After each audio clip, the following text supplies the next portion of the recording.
Hello and welcome back to Questline, cut it off. EverQuest Next and EverQuest Next Landmark podcast. I'm Esh, and as always is my co-host Uber, who is looking absolutely radiant tonight.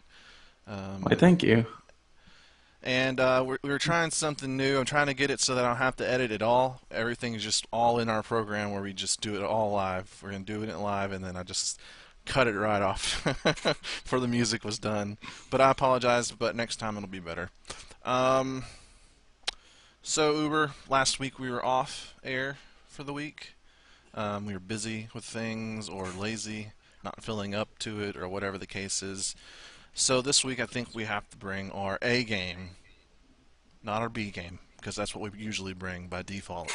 So we have to bring our A game, so I think we should come up with some ways to really just improve the quality of the show immediately. Like, do you have any suggestions? Like, they don't have to be good suggestions. They don't really have to improve the actual content of, like, what stupid shit we say necessarily in Questline, but maybe, like, production value or, like, some pro tips that you have for me. Do you have anything like that? Well, a minute ago when you were mentioning cutting off, I just remembered that I cut myself before the podcast shaving. So if I bleed out during our 5-hour-long episode, forgive me. It'll definitely up the Bleed out. I was thinking, Uber, here's a pro tip for you. If maybe you could wear more tank tops or like low-cut halter tops, stuff like that. So the Speedo isn't enough for you? Well, we don't actually see that on the That's camera, true. so it doesn't really do much for it. But I was thinking maybe you could just have like a tank top so that people could see your guns a little bit. Or maybe we could have like a segment in the middle of the show where it's just you and me flexing for like a full minute in the middle.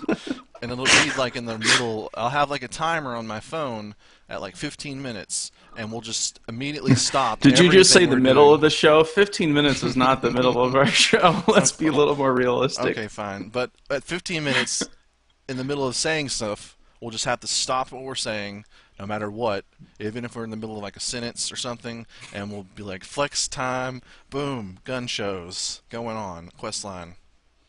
What do you think? Yay, nay? I don't know, Brian. Torn, aren't you? All right. Well, If you tell me to do it, I will do it, because that's the way I roll here on Questline. all right. Well, if whoever's watching, you guys leave comments below. If you guys are for the 1 minute flex, I don't know what we'd call it, but we'll come up with something for it. If you guys are for it, Flex time on Questline. then put it in the comments, yes, or if not, then put it in the quest lines that you would rather not see. In fact, if you would like to see even less of our bodies, I can actually shrink the camera space so that it's only like maybe our mouths or something. So if that's the opposite, but whichever, just leave a comment. It's fine. So, ladies and gents, I feel that over the last few episodes, I've made it very abundantly clear, in an angry sort of fashion usually even, that how I feel about multiple guilds in games. In fact, if anything, that's probably like the only thing that's been driven home on the show is that I don't like multiple guilds in MMOs. If you missed it, well, I'll refrain from ranting about it. I'll just say simply that on EverQuestNext.com, one of the polls for the roundtable is about multiple guilds, whether you like it, don't like it, etc., etc. So please go over there and vote. I'll be sure to select the right answer, which is that you're against it, even if you're not.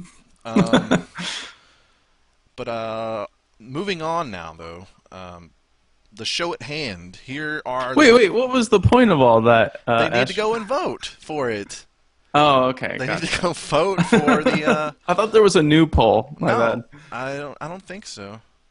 The last time I checked, that was the latest poll, but there might be a new one. I don't know. Oh, they came out with a new video response for one of the older polls. Yeah, probably. Yeah. The newest poll is actually our topic, our first topic. I forgot about that. It is, do you want to build in public or in private in Landmark? Which we'll discuss first. But the other two, the second is companions. slash pets. We're going to talk about that in general, but also like the idea of classes with pets, like a pet class, versus everyone having a pet or a companion like they do in Star Wars. And then the third and final subject is weather effects. How heavily should they have impact on the players' gameplay and the world around them, in terms of how dynamic should the weather be, and so forth. Uh, I think instead of doing a mandatory bonus round like we've been doing, also we'll just see if we have how long it takes us to do the first two topics, and then if we're already at like 45 minutes, then we'll make the third topic our bonus round if that's okay. And on that note, let's start the show proper with topic number one, which is derived from the latest roundtable vote. As I said, do you want to build in public or in private in Landmark, or somewhere in between, perhaps? What do you think, Goobers? Well, having played Minecraft, I don't necessarily see the problem or why anyone wouldn't want their building to be visible to other people while they're working on it. Mm-hmm. I don't know if they're thinking that just to save system resources, they're going to need to instance building, and I mean, I don't know why it wouldn't be like Minecraft at all. I don't get that. Maybe you have an idea as to why. Well, yeah, actually, I was with you until I started really thinking about my response to this whole topic, and the only thing that I came up with was it would be actually beneficial to be building in private on the Norath server where you're competing for, Hmm. like, if they say that they want somebody to build the best jungle temple or something like that, and everybody's building a jungle temple, and maybe you want to be private so that other people can't see your jungle temple until it's time to release it or whatever. That would be benefit. In fact, I think that would actually be mandatory. You should have if that's the case, you should have the option. I'm not saying it should be like everyone's is private, period, but obviously, but there should be an option if you want to privately have it privatized or something. Then that should be an option if there's a competitive aspect to it, which that's what's implied by the whole whoever builds the best thing, etc. Yeah, that's interesting. I didn't think of something like publish dates. Like that people wouldn't want to necessarily have their buildings up on the market before a certain date or time in order to keep um, their structure, more copywritten or whatever, Yeah, I whatever mean, you want to say. like in Minecraft, you have a set amount of materials that you can use. So you end up finding interesting ways to use certain materials for things that you might not use them for necessarily. Um, and that's like a trade secret, really. You don't want people seeing that and being like, "Oh, I Yeah. can implement that into my temple jungle now." And then all of a sudden, the one thing that makes your temple special over all the other jungle temples is being spread around the whole thing. So I think I can see why you would want the option for sure. But I think it would be Mm. you would might be even better served maybe limiting that option to the Norath continent in Landmark, the one continent Mm. that's supposed to be built where you're building Norathian things, and then maybe in the public areas there's not really that option because I think that's I'm like you in Minecraft. The part of the pleasure of building something is people seeing it and stuff, and I guess to an extent you would maybe have the option to have it privatized until you're done, but there's not really a done. There's not really a final moment in like stuff like that where you're building a castle, and the castle could be an ongoing thing for years. So I guess to me the perfect setup would be to have it privatized option on Norath continent, and then the other continents where you free build and stuff would be always public. But who knows? Would, so I Well, mean, what would they do to hide people's buildings? I mean, well, I think it's fairly easy to phase things. So maybe the phase would be, I mean, because if you phase it, then you have the ability to have like the terrain look the exact same as it did whenever they first got the thing, and so people can travel through it still just without. how do people walk around though with a bunch of I mean, if every plot of land I mean, I guess maybe there would be roads then, right? Already set up in the game. Well, I mean, if you use the phasing technology right, you can still walk right through someone's area because to you Oh, that okay. area is still flat or something, or whatever it was Mhm. before the person took it over and built mountains or took mountains down or whatever they did to change the area. And then if you try to build there, it would say, "Oh, this plot is already Yeah, owned by I X imagine that would person." be like the default for even if it was just an empty plot. You know, maybe somebody claimed it but hasn't built on it. They would still have the option to, for it to say, oh, it looks blank, but really somebody already owns this claim. They just haven't built on it, so you can't build on it here, etc.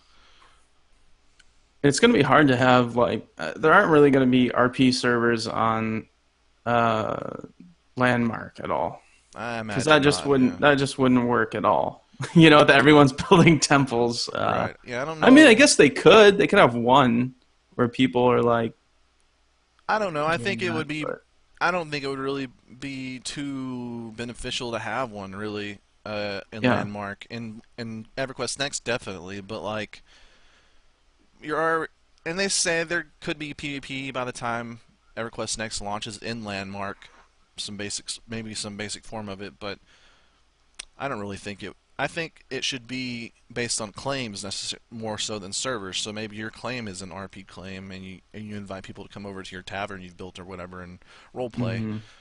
and then your claim could be a PvP tagged claim, and then on that claim you can PvP with people and stuff. I think that would be the better solution to it than having like the entire servers, because I think you want especially with the ability to travel between the different realms, you don't want like different rule sets necessarily that cover the whole realm. I don't think Hmm. that was a pretty quick one. You did a pretty quick job on that. Anything else you want to say about it? No. Okay. Um, Topic two is companions and pets. Me and you, we had quite a bit of time in Star Wars. We did the little end game and stuff like that, so we know the concept of having every player has a what's pretty much a pet companion in this case, where to me it sort of works with Star Wars: The Old Republic because it's basically a single player game. Let's be honest, and up until the very end, you're not really doing a lot of group content, so it sort of works, but it shouldn't have worked. It only worked because of the shortcoming of the game being so much single player based.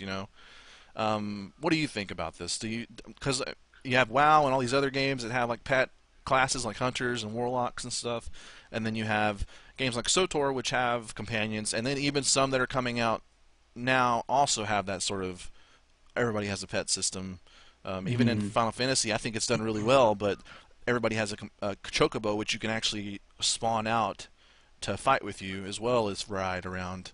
But it's not really game breaking or anything. You still have pet classes and stuff that have pets and things. What do you think about it though? I mean, I haven't gotten a chance to play Final Fantasy, but I mean that sounds pretty cool. You know, it's just something minor.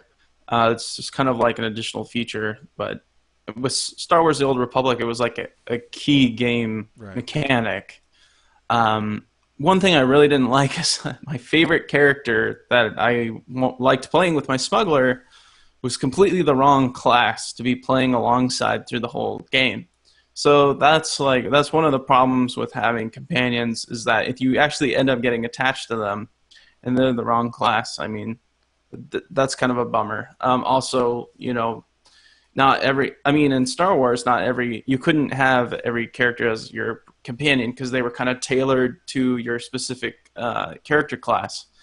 Um, and that being said, in some other games like in Neverwinter, you were able to, I think everyone was able to have the same companions, right? Yeah, You had yeah. companion characters. Hmm. I don't I don't think I mentioned it, but I did play a hunter in World of Warcraft, and I really liked that it wasn't like everyone running around with pets. It kind of made it more special and unique.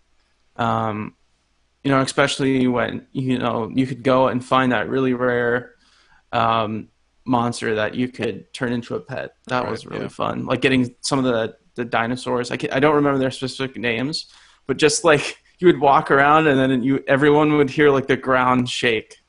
That was always Yeah, awesome. definitely. I know exactly what you mean, and yeah, that's my thing too. Is I don't like the idea of everybody having a companion, even if it's even if it's done really well. I mean, nobody really uses the chocobos in combat in Final Fantasy because Hmm. they're not necessarily super beneficial to have out. To be honest, like you can easily play the game without them, and their contribution is minor. Additionally, they take up a party space, so you can't actually have them all. It's like in that way, it is like SOTOR. Like obviously, you could run a dungeon with companions, but they would take up one of the spaces, and you can't beat a dungeon with a companion. Um, so to me, the biggest thing is what you're saying too. Is like by letting everybody have a companion, you're basically taking away the pet classes like the hunter and the warlock, the summoners and stuff like that. And I think with 40 classes, you're going to want as much possible diversity as humanly possible.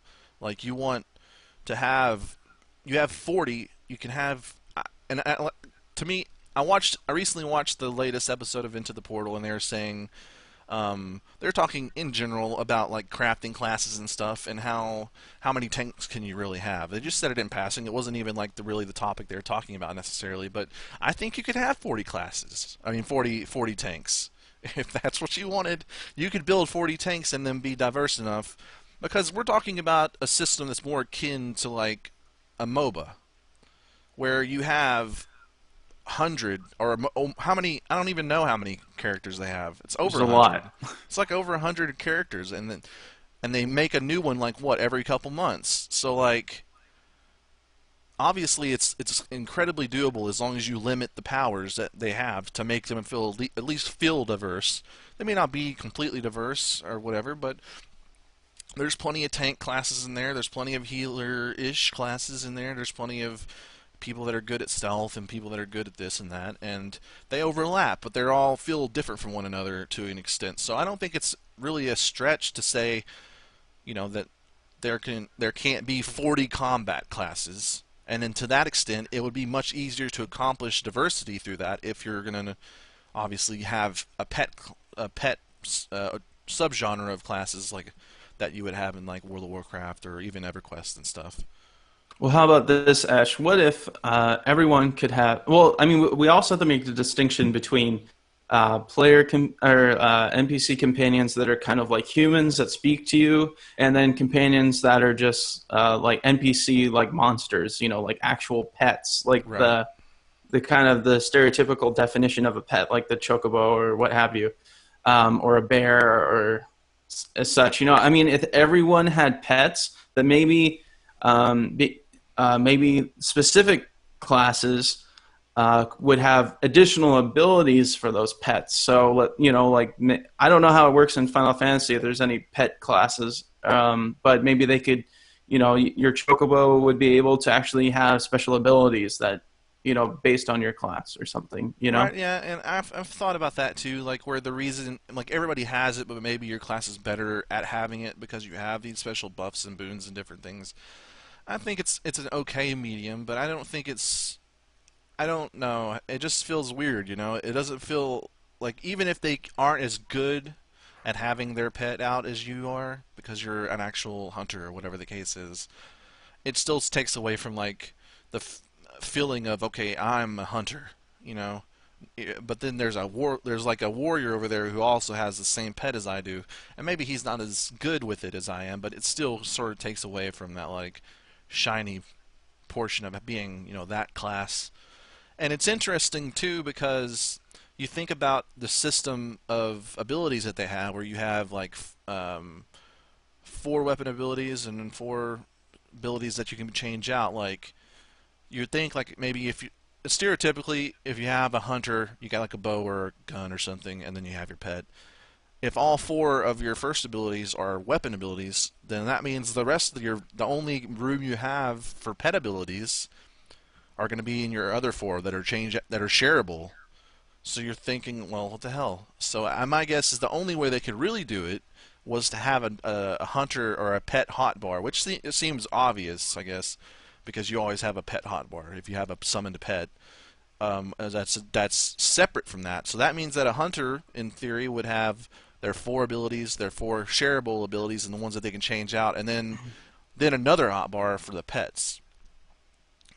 So, and what I think it also bears to mention that because of the AI being increased and being so important, that you could see a whole lot of new things happening also with pets, maybe applying this intellect to the pets, but also you could still maybe have like an emotional connection with a dog, just maybe not as strongly as, your Jedi apprentice where they're talking and stuff, but like I think maybe you could still have some sort of emotional contract with your pet if they do it right. So I think there could be it could be somewhere in the middle, like where you can still have, it's not just a meat shield, necessarily all the time. It could be still be a little bit more like you would see in Star Wars, which I think it was great in Star Wars. I mean, I think it was part of the problem too, but I think it was great. That was probably one of my favorite things is, talking to your companion and getting their story and like building a relationship with them and a rapport and stuff. So, Yeah, I agree. I think it was cool in some respects. It was something different. I don't think it's really been done, like that at all right. in any other game. That's not a single player game. What about vanity pets though? I'm Because all for I mean, vanity pets. yeah, I guess they could just do vanity pets for everyone, which is pretty typical. Yeah, I mean, And then just keep the I think it combat pets to those right, pet classes. right, yeah. I think at some point I was like, oh, this is kind of lame whenever World of Warcraft first started coming out with vanity pets, but after a while it just became so normal, you realize that it doesn't hurt you at all, like to have a person running around with like a miniature whatever there is, and It like a hurts you if you spend 16 hours in one location waiting for a pet to drop. well, yeah, if it's like a grind and you're like, but that's your choice. I'm not going to do Yeah, that. that's true. I'm not going to grind something for a minion that doesn't really do anything except for follow me around. But then again, you got World of Warcraft who's turned it into a Pokemon game where you can actually battle your little vanity pets against Oh, each is other. that And true? yeah, I didn't know and that. I've never played it. I've never tried it. Like I stopped playing before Mist came out. I stopped playing pretty early in the beginning of Cataclysm whenever I realized it was pretty bad and so I actually bought Mists, but I only played Mists for maybe a few days before I gave up on it again, and I never really tried the. But I always thought that would be pretty neat to do that. I mean, if you're gonna have them, why not have Pokemon battles with them? Yeah, it would be nice to just have some kind of little mini game to Yeah, I do mean, with them. like I've started saying recently with all this talk of EverQuest and thinking about like what makes a good game, and it's like the more stuff you can give people to do, the better. Doesn't matter if it's stupid, if it's something like Pokemon battles with the mini or fishing or whatever, is give them as many things as they can do, and your game's going to be better for it. So I because think though that it's not going to be like EverQuest 2 or uh, or SOTOR where you send them out to do all the crafting and stuff. Because I thought that was kind of lame. yeah, to an I guess to an extent, yeah. I mean, because what's the point? I mean, I guess it takes out a step. It's still a time sink, but it's not time that you're forced to be doing something. Like if you wanted ore, for instance, you would send out somebody to get it. Whereas if you wanted ore in another game, you'd have to actually go find the ore and stuff like that. But so I it's cool that you don't have to do that, but at the same time, it's like it sort of takes out part of the game that should have been there. I think that gathering the ore yourself should be there a little bit to an extent. Like you should have to do the work. I mean, and if you're doing it, if you're putting crafting in a separate bracket alongside leveling, you have to do the work to level up. You can't just send out someone to get you XP. So why, do you have to send out a companion to do that sort of thing? Like like you didn't do anything really in crafting. Like you didn't do anything yourself. I don't know. I guess it's. I guess their whole thing at the beginning of Star Wars was we don't want you to waste time doing other stuff. We want you to be playing the game, quote unquote, playing the game. But like, why isn't gathering ore playing the game? It's still the same thing. But I Yeah. think that's probably a topic for an entirely different episode because we could talk about even just gathering materials for an entire episode probably. Probably. because I just today I was playing. I was listening to a hockey game, and I can't really run instances while I do that. I have to do something like mind numbing that I don't have to concentrate on. And I'm level 50, level capped in Final Fantasy. So really, Oh, congrats. in game is what you do at that point. You do dungeons and raids, Mm. and it's really easy to get into those right now. So I could have just popped right in, but I didn't want to be distracted. So I was like, you know what, I'm gonna level my mining up. So I went and mined, and one of the things that happens is, as in the last episode of Into the Portal, they were talking about they don't. Some of the guys liked mini games being crafting, like you having to play a little mini game to craft things, and one of them didn't like it. And he had good points too, because after 1,000 armor pieces, you're not going to want to do that mini game anymore. You're going to want to just click the armor piece and make it.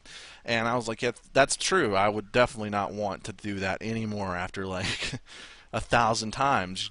So, but I think Final Fantasy's done a decent job at like it's not really a mini game, but it gives you like a little bit of diversity in your mining. So instead of having like a node there that's a specific ore, you just have a little sparkly bit on the side of a mountain, and you click on the sparkle, and then it gives you this list of ores that are possible to get from that node. So you have a list of like 5 things that you can mine out instead of just having the one specific thing attached to that, like a gold mine would have gold in it. But this one is like a little sparkly thing. You click on it, then you have like 4 or 5 things you can select. And so if you need a lot of iron, you would just mine iron out of it all the time. Or if you want to just diversity, you can go through and because you have 4 hits on it basically, and you pick what you want from each hit. So you can get all obsidian, or you can go with like crystal, obsidian, iron, tin, or whatever, and just diverse it out. And like, I think things like that could be cool with it. It wouldn't be necessarily as tedious as an actual mini game, but it would still sort of add to the diversity of the gathering. Yeah, I think they'll probably do it with nodes because the world is destructible. You would imagine, if you need wood, you go find a tree. Right. So if you need, Yeah, I mean, it's like gold, you have to obviously, go find that layer where gold is. yeah, exactly. Like obviously that wouldn't work for EverQuest Next because of just how different the game is, but in other games it could work. In this case, I think they should definitely have it like Minecraft, obviously, with Yeah. specific ores. You see iron, that's the iron. You break the iron, it's gone. Um, but it's I think even just having the ability to go and actually destroy a part of the world, that's like adds to the process, because otherwise you click on something and it's basically math at that point. In like World of Warcraft, you click on a node and then it's math. It's like telling you, okay, you got this much ore from it. One Whereas, thing I hope. Oh, sorry. no, go for it. Go for it. I was gonna say one thing I hope with mining ore and stuff. I think I was just thinking about this a little earlier today. I was reading PC Gamers kind of like look at EverQuest Next and Landmark, Mm-hmm. and they were talking about how when you dig into the ground, you can find instance areas, that kind of peer into the history of the continent and the lore and what have you. And Right. it kind of made me think like, yeah, like a lot of this stuff is going to heal, right? Like you make a huge crater, come back in 15 minutes, whatever, and it's going to heal back to the way it was. Right. So we kind of have to manage our expectations a little bit about like how destructible the world actually is. Right. But one Right. thing that I hope that they would do is a little bit like Star Wars Galaxies, where just because the ore kind of like heals back, like the nodes kind of regenerate, Mm-hmm. they might shift in locations and regions. So if you find gold in one area, a week later, gold is no longer really found there. It's kind of shifted someplace else. That's something I really thought was really dynamic in Star Wars Galaxies. You couldn't just set up the best mine in one spot and just kind of screw everyone else. After like a week or something, like when that gold or whatever the resource was depleted, it moved somewhere else. Or the ore that you needed that was important to make items actually changed. I don't know Right. if you played it or remembered it, but like, Yeah. instead of gold, now all of a sudden you needed silver. And so you'd actually have to go change your mining locations to get silver, which Right. was in some other place. So I Well, I don't think know if if they they're do gonna it more have. dynamic, that'd be cool. Right. I don't know if they're gonna do any sort of like dynamic crafting recipes where you would need like different items each time you make it or something, but I know that they sort of implied or said it in passing, basically.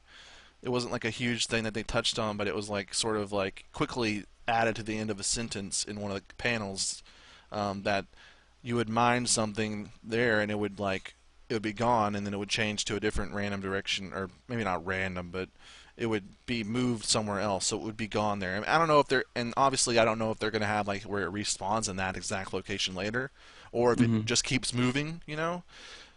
And I guess it would be pretty easy to make it just randomly move into different places. Like obviously you would want ore in a mountain, so it would be limited to mountains and rocks and things, but you could still unlimitedly move it around.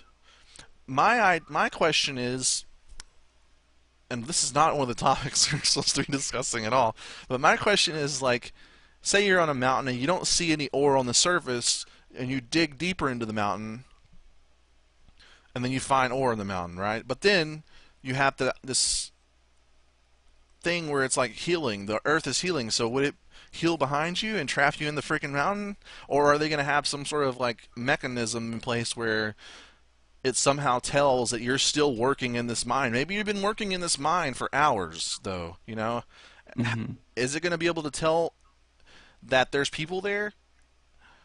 Well, I think what they said was that you'd be able to see the healing visually. So I imagine that if you waited around in the same spot, you would actually see the healing happening. Maybe there could be an earthquake or whatever, or and then the dirt would cave it. I don't know if it would cave in Not on necessarily top of you, cave. It but would it would just close spawn. up Yeah, above you or right. something. Yeah, it would spawn in behind you, and then you'd have to dig yourself back out. That's Right. interesting to me. I Because look forward to I seeing think that. they did say that, right? That there would be visual representations of the healing taking Right. place. Right, yeah, and obviously, I mean, even whenever they were first coming out with the whole destructibility thing, you know, uh, right out the bat that there's going to be some sort of respawn of this stuff because But what otherwise, happens with buildings? What do you think happens with buildings, Ash? I Like when think you destroy a building, does like little workers come out of nowhere to build it back up, or does it just kind I'm not of sure how in depth the phase visual. in? I'm not sure how in depth the visual representation of like rebuilding something they could possibly do. To be honest, I would imagine it would be sparkles, like magical sparkles. However lame that is, but that's like the most obvious thing they could do. you know. But I don't. I think the better question isn't really necessarily how it's going to look to have it fix itself, but more so what is that going to be applied to? Like, is if you knock over a huge tower and it falls over like and crushes a bunch of forests and stuff, obviously the forest is going to heal up, but is that tower going to be there again? Because and you would have to say yes. You'd have to say yes to almost all the land, really, because it doesn't matter how big this continent's going to be. It's unlikely that they're just going to keep procedurally generating an unlimited Norath. It doesn't make any sense. But no matter how big you actually make it, and they're saying it's going to be pretty huge, eventually, if you don't heal like 99% of the land, it's going to be all craters. People are going to crater the entire freaking continent. It's the same to say that is not going to happen is the same thing as a developer saying that people aren't going to go through the raid content in the first week. It's going to happen. People are Yep. going to crater the entire continent, and it has to be. And people are disappointed this it's not going to be permanent destruction. But it's like, do you understand the ramifications of permanent destruction? Do you understand this? Like, I don't know. Every server that I've ever made in Minecraft, eventually somebody crashes it because they blow up a huge crater with TNT down to the freaking Earth center, and you can't really fix that. It's just and like think about that too. Like just blowing up the Earth in Minecraft, like a moderate sized hole will crash your server. That says that equates to stress, technological stress on the servers. They can't like completely devote themselves to complete destructibility because there's so many barriers there. Like there's the idea of aesthetics where it's just going to be Craterville, and then there's the idea of how technically demanding that would be if they never had like healing. Like it would be the Earth would be constantly re-rendered, and there would be like bottomless pits all everywhere too. So Well, I think that's one of the reasons why they probably have distinct layers. right, Like no matter how powerful an ability you use, you're only going to be able to do so much destruction into the earth. I mean, there isn't going to be TNT. I mean, there might be bombs that you can throw as weapons, Right. but they're not going to have the same effect.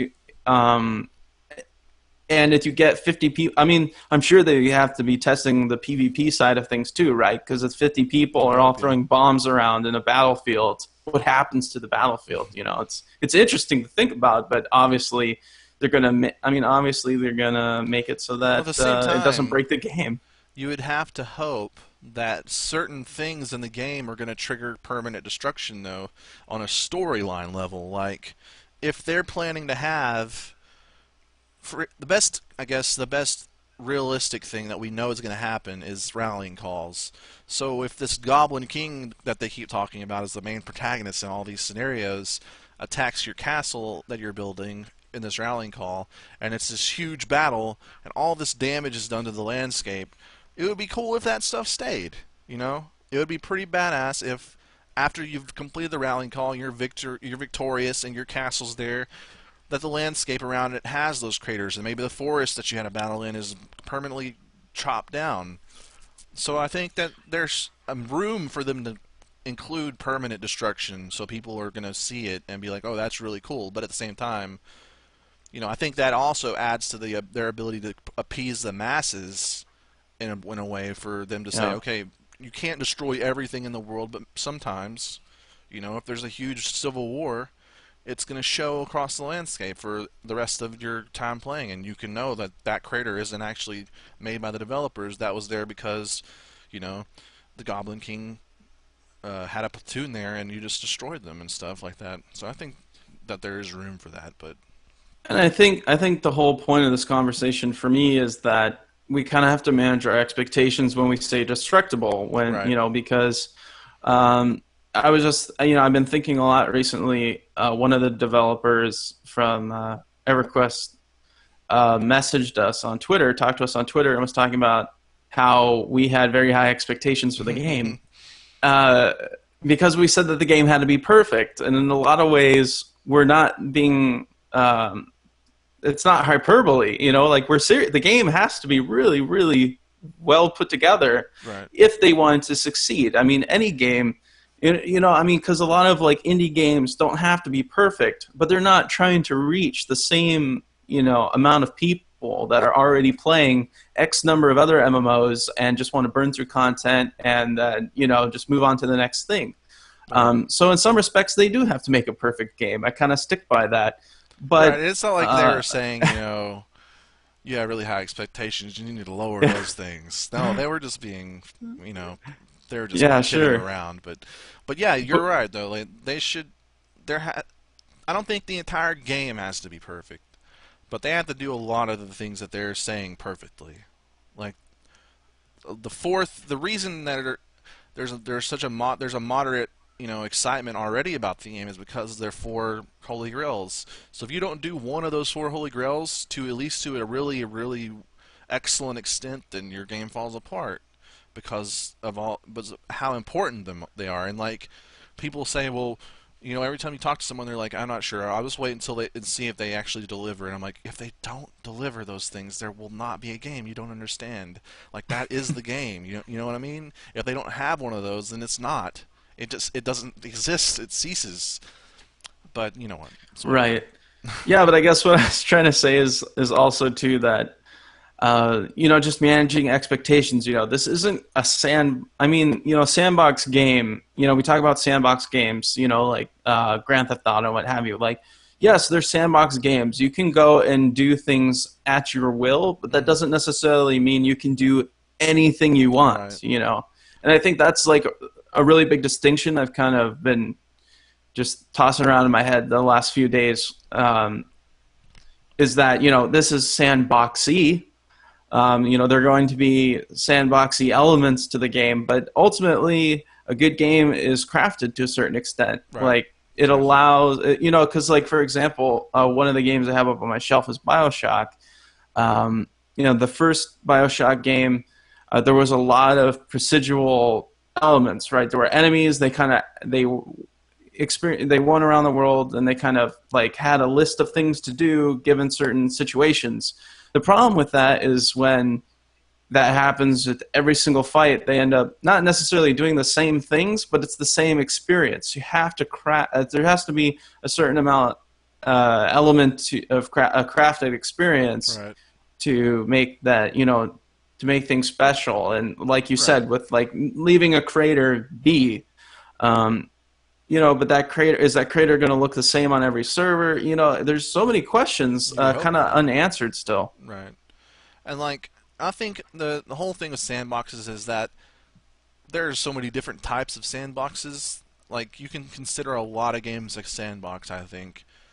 Um, but like I think to an extent you can say, okay, well, I mean, to your point, in BioShock, you end up going through these fights with this AI that's supposed to react differently to different situations, but that's under that really is only good under the assumption that humans are diverse and we all do the same shit. We all do the same things. Like there's a very limited diversity in how we are going to react to that guy shooting at us, you know? So it ends up being very similar no matter how many times you do a certain thing. So yeah, to an extent, there's a great place for a diverse, dynamic AI and how different it can react, opposed to really, really stupid static AI. But at the same time, the developers are going to have to take the reins at some point and say, and make them do different things too. I think because otherwise, I mean, they can adapt all they want, but people are going to find a loop. They're going to realize that if you do a certain thing a certain way, then this AI is going to react this way. So then you change mid-fight to do something that counteracts that, and then eventually he changes, and then eventually you just have another raid boss that has different phases. So I Mm. think there is a lot of room for them to actually take the reins of a certain aspects and make it linear, at least temporarily through a fight, and make it. And I don't think you can just. I don't think a lot of people are saying, okay, this AI sounds really smart, so it's just going to be you're going to let loose, let everything do its own thing. But there has to be some sort of control, even on these quote unquote really smart uh, NPCs. Otherwise, you are going to get into this loop because humans aren't that diverse. Like we don't. I mean, everybody's different. We're all special little snowflakes. But at the end of the day, there's very little different. There's very few things that we're going to do differently. And whenever we're looking at a giant, minotaur or something like that, there's not really that much stuff you can do. But anyway, we should probably move on to this last topic. Okay. Um, the last topic is probably my favorite of the show. It's about weather effects. It was briefly spoken about in one of the podcasts I watched, and I think it was actually a question that one of the viewers asked the panel of experts. Not experts. They're kind of experts. I don't know. Anyway, the point is weather. How in the other games you see rain, rain or snow. If it's a snowy area, you might see snow, but it doesn't really affect anything. And a lot of people are just happy to see rain because a lot of games don't even have that. Especially in the MMOs, it seems like really low on the things that you should work on in your game development on an MMO. So the question is, I think everybody's wants weather. It's just something else to add to the immersion. So everybody, I think, wants weather. So the question is, how heavily should weather affect in your ideal game? How heavily would the weather affect both the player and the world around them in terms of visuals and stuff? What do you think? Or actually, what is there a game in your opinion that did weather really well? Because I honestly cannot really. There's one MMO that I don't even remember the name of that did really terribly.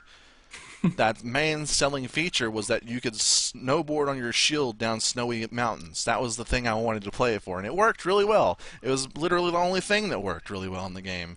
But you could do Wasn't that. Lord of the Rings, was it? No, no, it Okay. was way before that. It was like a really old game. But anyway, do you have any games like that? And then if not, then what do you think in general? I'm trying to think of the only game that I really remember weather in, Mm-hmm. and then we're talking MMOs, was Star Wars Galaxies. I remember when it rained, it was awesome. I don't know why. I mean, it probably isn't that awesome if you Right. were to go and play it right now, but I just remember like it rained and then like I just sat down in the rain and it just like the sound effects were like the ambient noise was like spot on, and I was just like, oh yeah, this is pretty cool. Right. And I don't think I've ever experienced weather in another MMO where I've been like, oh, this is Well, cool. what about another game in general? Because even that far into the whole gaming spectrum, I really can't think of many. Well, in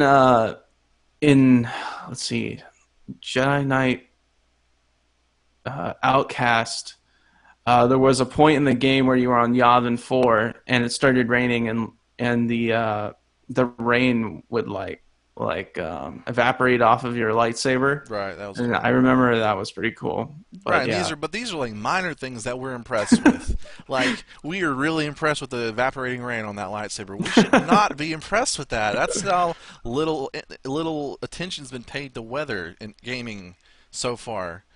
Like, and the rest of the time, it's usually a gimmick. You know, like a certain part of the Yeah. level is like, what the hell is Dead Space? Dead Space 3 is the last one I played, and there was just parts where you were in a blizzard, and the blizzard was basically a gameplay mechanic where if you were in the blizzard too long, you would freeze to death. So you had to go Uh, between fires or shacks or whatever and warm up, then go until your bar raised again, and that's silly too. And I think there in EverQuest Next, there's a huge opening for this kind of world to have dynamic weather. And the first thing I want to mention for you to think about, Uber, is seasons.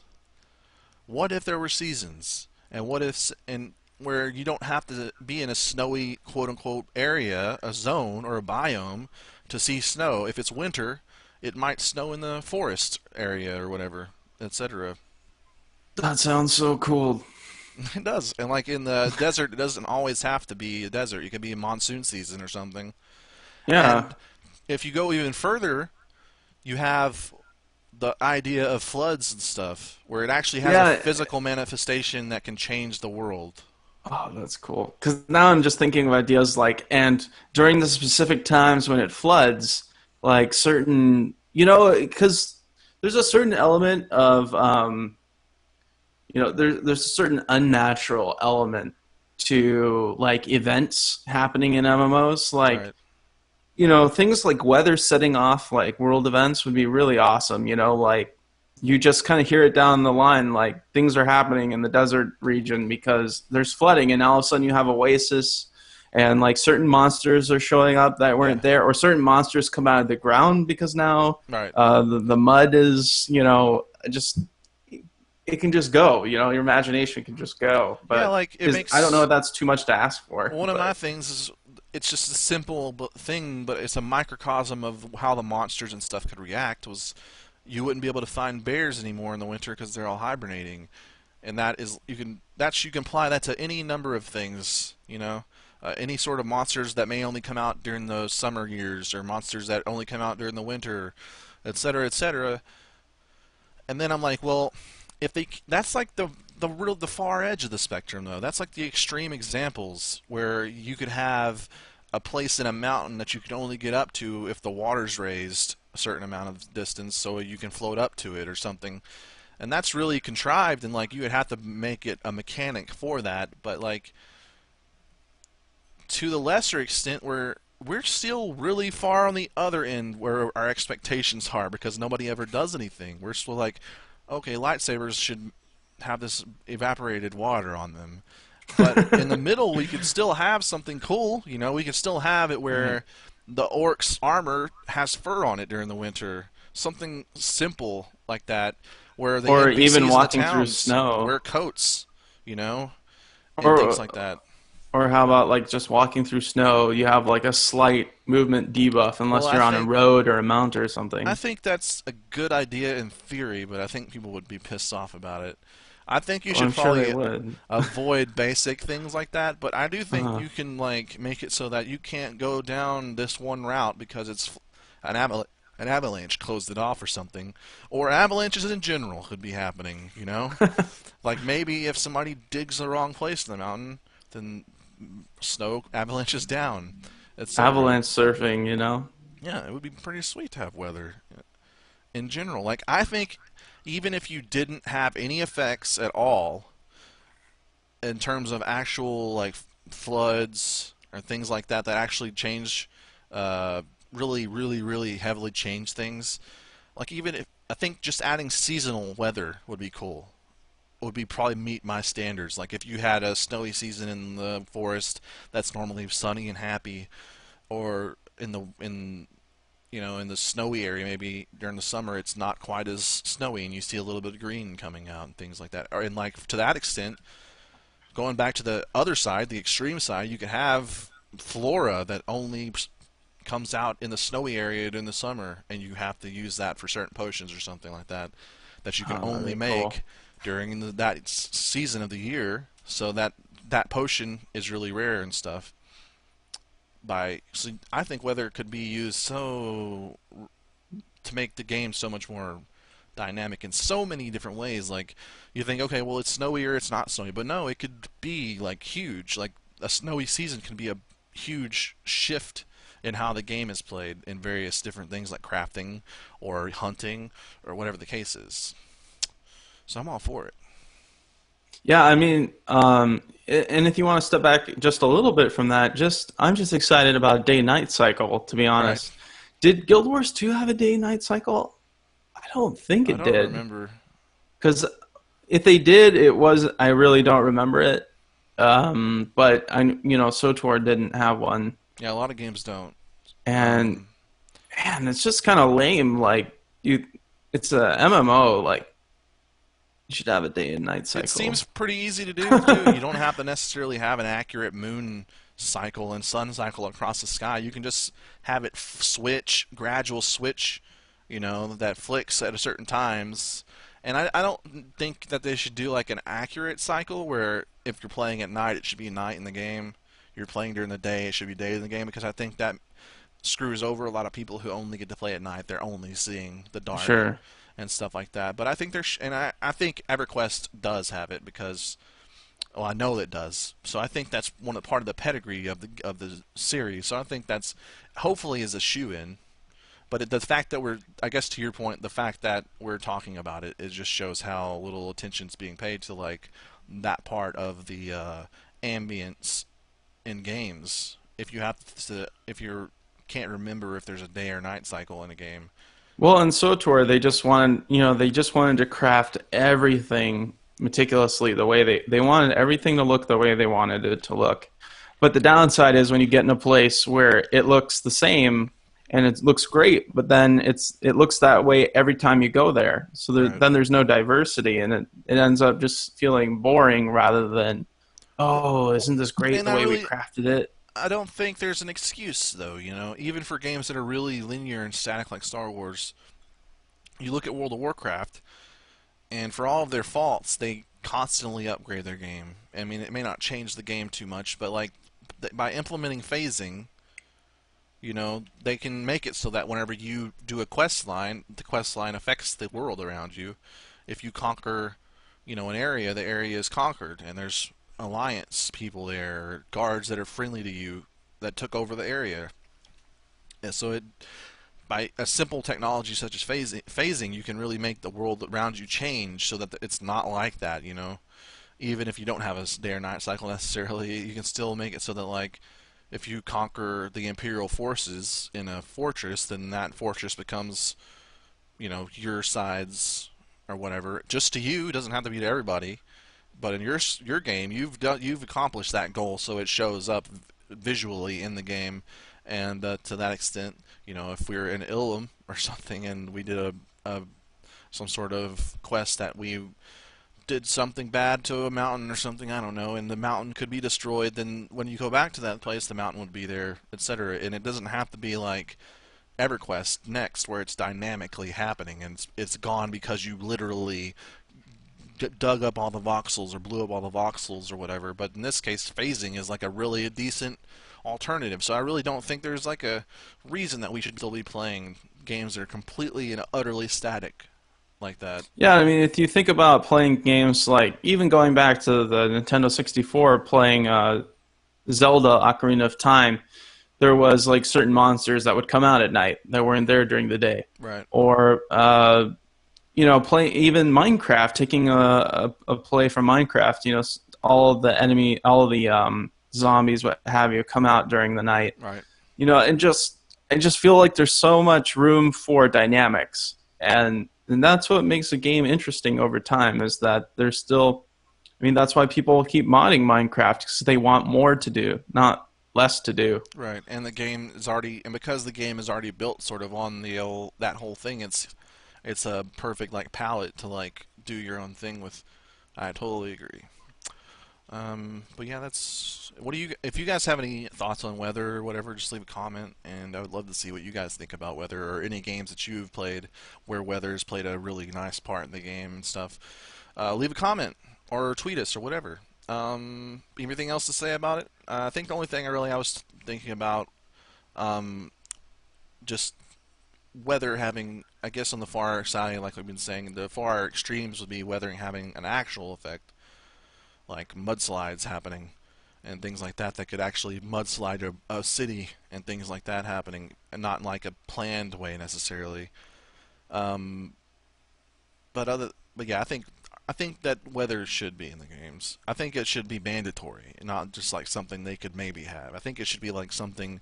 I think if EverQuest Next has a bullet points of things that they should definitely have in the game, it should be more dynamic weather than rain or not rain. You know. Right. But anything else you want to add to the weather combo? No, I think we said a lot of good things about weather. Right. Me too. Okay, so I guess that's the end of the episode. We've covered all three topics in depth, and we even covered like a fourth topic about crafting or gathering there in the middle. So you're welcome.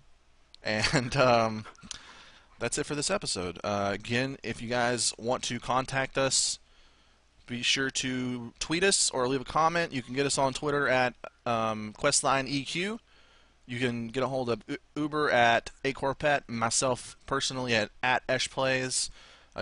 Subscribe to our YouTube channel, and I think we're going to try live stuff soon-ish. Not in the next episode or two, but eventually in the next month or two, we want to like go live on Twitch and stuff, as well as record. So be sure you find our Twitch channel. I'm not even going to tell you what the URL is. You gotta find it. No, it's twitch.tv/followthequestline, and our website is followthequestline.wordpress.com. Anything else you want to add, Uber, before we leave? Maybe decision I on didn't new bleed tank out. tops? Oh, you didn't actually. That's unfortunate. What about tank tops? Did you have any sort of thoughts about this tank top situation that I I don't suggested? know if I have the figure for tank tops, Ash. I think you have the only figure for tank tops. Because Maybe once we get to episode 100, I'll wear a tank top. if you were buff enough for a tank top, then it wouldn't be funny. It would just be a buff dude in a tank top, you know. It'd be a wife beater, right?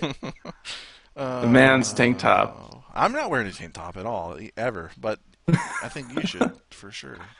Okay, well, on that note, that's all we've got for this episode. Thank you for watching once again, Questline, and until next time, as always, follow the Questline.